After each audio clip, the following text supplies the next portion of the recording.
Hello అండి. Welcome to my channel. ఈరోజు మన ఛానల్‌లో బాయిల్డ్ ఎగ్ టొమాటో కర్రీ చాలా స్పైసీగా చేద్దామా? చాలా చాలా కమ్మగా ఉంటుంది.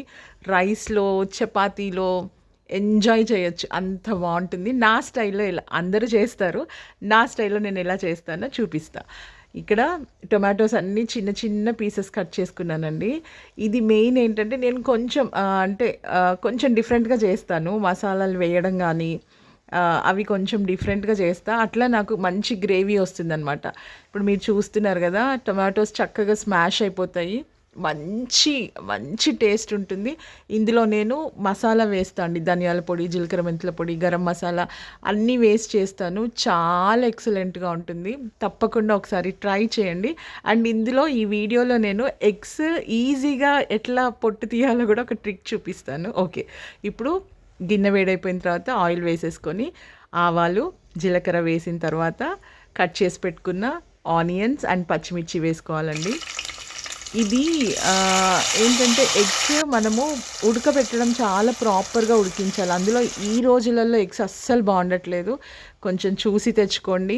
అండ్ ఏంటంటే ఎగ్స్ మంచిగా ఉడకాలండి. ఉడికిన తర్వాతనే స్టవ్ ఆఫ్ చేయాలి. లేదంటే అది కొంచెం పాడైన ఎగ్స్ ఉంటే కూడా భయంకరమైన స్మెల్ వస్తుంది. అసలు ఎగ్స్ తినాలంటే కూడా లిటరల్లీ భయమేస్తుంది. అంత పరిస్థితి అట్లా ఉంది ఈ రోజులలో. ఓకే. ఆనియన్, పచ్చిమిర్చి వేగిన తర్వాత ఎక్కువ కొత్తిమీర వేశాను నేను. వేసేసి అదంతా మంచిగా ఫ్రై అయిన తర్వాత ఆనియన్స్, పచ్చిమిర్చి అన్నీ మంచిగా వేగిపోయిన తర్వాత ఇప్పుడు నేను దీంట్లో అల్లం వెల్లుల్లి పసుపు వేయట్లేదండి. డైరెక్ట్గా కట్ చేసి పెట్టుకున్న టొమాటో పీసెస్ వేసేస్తున్నాను. ఇవి more than half KG tomatoes అండి. మంచిగా చిన్న చిన్నగా కట్ చేసేసుకొని అవి వేసిన తర్వాత దానిపైనుంచి ఇప్పుడు అల్లం వెల్లుల్లి పేస్ట్ అండ్ పసుపు వేస్తున్నాను. వేసేసి ఇది డిస్టర్బ్ చేయకుండా మూత పెట్టి ఒక 5 మినిట్స్ ఉంచాలండి. టొమాటో చక్కగా ఉడికిపోతుంది. అసలు ఎంత బాగా ఉడుకుతుందంటే మనము మిక్సీ చేసినంత బాగా ఉడుకుతుందనమాట. ఓకే. ఇప్పుడు లిడ్ పెట్టేసి ఒక 5 మినిట్స్ దాన్ని అట్లనే మీడియం ఫ్లేమ్‌లో ఉంచేద్దాం. చూడండి ఎంత చక్కగా ఇప్పుడు కలపాలి. ఇప్పుడు ఒకసారి అల్లం వెల్లుల్లి పసుపు అంత టొమాటోకి పట్టేలాగా మంచిగా కలిపేద్దాము. చక్కగా ఉడికిపోయిందండి. నేను కలుపుతుంటేనే అది ఎంత సాఫ్ట్‌గా అయిందంటే కర్రీ. ఇప్పుడు మంచిగా ఒకసారి అంతా కలిపిన తర్వాత ఇప్పుడు దీంట్లో సాల్ట్ అండ్ కారం మన రుచికి సరిపడా. నేను పచ్చిమిర్చి ఎక్కువ వేసాను కాబట్టి కారం కొంచెం తక్కువ వేస్తున్నా. అండ్ ఇందులో నేను గరం మసాలా కూడా వేస్తున్నా కాబట్టి 1 టేబుల్ స్పూన్ కారం సరిపోతుంది. ఓకే. పెట్టేసి అన్నీ వేసి కలిపిన తర్వాత మళ్ళీ లిడ్ పెట్టేసి ఒక 3 మినిట్స్ తర్వాత తీసి కలపాలి. ఎంత చక్కగా ఉడికిపోయిందో చూడండి. కలిపేసి ఇప్పుడు దీంట్లో కొంచెం మనము గ్రేవీ ఇంకొంచెం పెరగడం కోసము కొన్ని వాటర్ వేద్దాం. చిన్న కప్ వాటర్ వేసుకుందాము. వేసేసి ఇప్పుడు వేసిన తర్వాత ఇప్పుడు నేను ఎగ్స్ మీకు ఒక ట్రిక్ చెప్తా అని చెప్పాను కదా! ఎలా పొట్టు తీయాలో. ఎగ్స్ మంచిగా ఉడికించాలండి. అది ఉడకడం చాలా మెయిన్. తర్వాత ఒక్కసారి బాయిల్ అయిన ఎగ్‌ని 2, 3 టైమ్స్ ఇట్లా కొట్టిన తర్వాత 2 హ్యాండ్స్‌తోని దాన్ని మంచిగా ఇట్లా రోల్ చేస్తూ ప్రెస్ చేస్తే చూడండి ఈజీగా వచ్చేస్తది.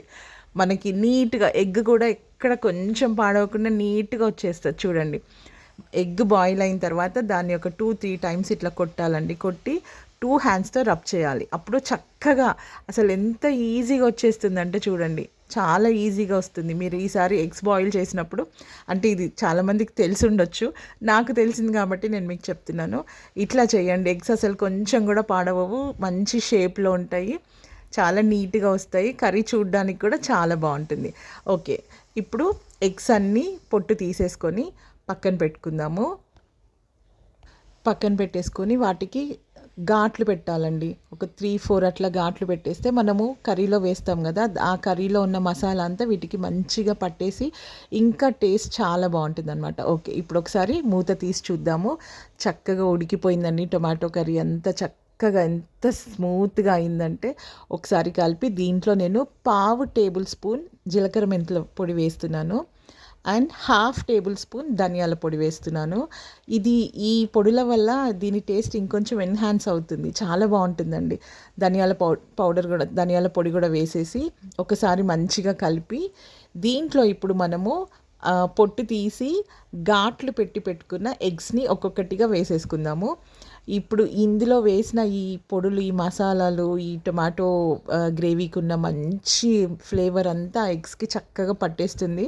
ఎగ్ తినేటప్పుడు దాని టేస్ట్ మనకి నిజంగా అండి మనం ఎంజాయ్ చేస్తాం. ఆ టేస్ట్ తెలుస్తుంది మనకి. అంత యమ్మీగా ఉంటుందనమాట. ఓకే. ఇప్పుడు అన్ని ఎగ్స్ అన్నీ దీంట్లో వేసేద్దాం. వేసేసి ఇప్పటి నుంచి ఇంకా సిమ్‌లోనే ఉంచాలండి. ఎగ్స్ వేసిన తర్వాత అస్సలు హై ఫ్లేమ్ పెట్టొద్దు. మీడియం కూడా వద్దు. సిమ్‌లో పెట్టేసి ఆ ఎగ్స్ అంతా చక్కగా అంటే నెమ్మదిగా దాని ఆ రసమంతా వాటికి పట్టేలాగా సిమ్‌లో ఉంచి ఒక 3, 4 మినిట్స్ వదిలేస్తే ఎగ్స్ చక్కగా మంచి ఫ్లేవర్‌తో ఉడికిపోతాయన్నమాట. ఓకే. ఎగ్స్ అన్నీ దీంట్లో వేసేసి ఈరోజు నేను ఈ కర్రీ కోసమైనా ఈవినింగ్ చపాతీ చేస్తా అండి. ఎందుకంటే ఎంత బావుంటుందో తెలుసా చపాతీతో. ఇంకా మనము 2 చపాతీస్ కాదు 4 తినేస్తాం. అంత కమ్మగా ఉంటుందనమాట. తప్పకుండా మీరు కూడా ట్రై చేయండి. టొమాటో కర్రీస్‌ని డిఫరెంట్ వేలో చేయొచ్చండి. అంటే ఒక్కొక్క విధానంకి దాని టేస్ట్ మారుతూ ఉంటుంది. నేను ఎక్స్‌పీరియన్స్ చేశాను. టొమాటో కర్రీ మనము ఎంత డిఫరెంట్‌గా చేస్తే అంత డిఫరెంట్ టేస్ట్ వస్తూ ఉంటుంది దానికి. ఓకే. ఇప్పుడు ఎగ్స్ అన్నీ వేసిన తర్వాత స్లోగా కలిపేసుకొని ఇప్పుడు మసాలా హాఫ్ టేబుల్ స్పూన్ వేస్తున్నాను. మసాలా పౌడర్ వేసేసి మళ్ళీ ఒకసారి నెమ్మదిగా మళ్ళీ కలిపేసుకొని 2 మినిట్స్ అట్లా మూత పెట్టి వదిలేసిన తర్వాత అప్పుడు కొత్తిమీర వేసేసి స్టవ్ ఆఫ్ చేసేసుకోవడమే. దీనికి పెద్ద టైం కూడా ఏం పట్టదండి. కాకపోతే మనం టొమాటోస్ కట్ చేసుకోవడానికి టైం పడుతుంది. క్విక్గా అయిపోతుంది. అండ్ నేను చెప్పిన మెథడ్లో చేయండి. టొమాటో త్వరగా ఉడికిపోతుంది. అంటే టొమాటోలో పచ్చిగా ఉన్నప్పుడు అల్లం వెల్లుల్లి అవన్నీ వేయకుండా టొమాటో వేసి పైనుంచి అవి వేసి 5 మినిట్స్ మూత పెట్టి వదిలేస్తే టమాటో చాలా చక్కగా చాలా మెత్తగా ఉడికిపోతుంది. కూరకు కూడా మంచి టేస్ట్ వస్తుందనమాట. ఒకసారి ఇట్లా ట్రై చేయండి. అండ్ ఎగ్స్ కూడా నేను చెప్పాను కదా, ఎగ్స్ పొట్టు తీయడంలో నేను చెప్పినట్టు మీరు ఒకసారి ట్రై చేసి చూడండి. ఎంత ఈజీగా వస్తాయి. అండ్ ఎగ్స్ చూడండి ఎక్కడ చిన్న గీత కూడా ఉండదు, కొంచెం కూడా ఓపెన్ అయ్యి ఉండదు. అంత నీట్గా వచ్చేస్తాయి అనమాట ఎగ్స్ పొట్టు. కాబట్టి తప్పకుండా ట్రై చేయండి. టొమాటో బాయిల్డ్ ఎగ్ కర్రీ నా స్టైల్లో కామెంట్ చేయండి. మీకు ఇంకా ఏమైనా సజెషన్స్ ఉంటే నాకు ఇవ్వండి. మీరు తప్పకుండా ఇందులో ఇంకేమైనా మిస్ అయ్యాయా కూడా చూసి ఒకవేళ ఉంటే నాకు చెప్పండి. I will definitely follow. తప్పకుండా ట్రై చేయండి. టొమాటో బాయిల్డ్ ఎగ్ కర్రీ ఇది చపాతీలోకి రైస్లోకి చాలా యమ్మీగా ఉంటుంది. పిల్లలు కూడా చాలా ఇష్టంగా తింటారు. మోర్ ఓవర్ చాలా healthy. Okay. Thank you. Bye.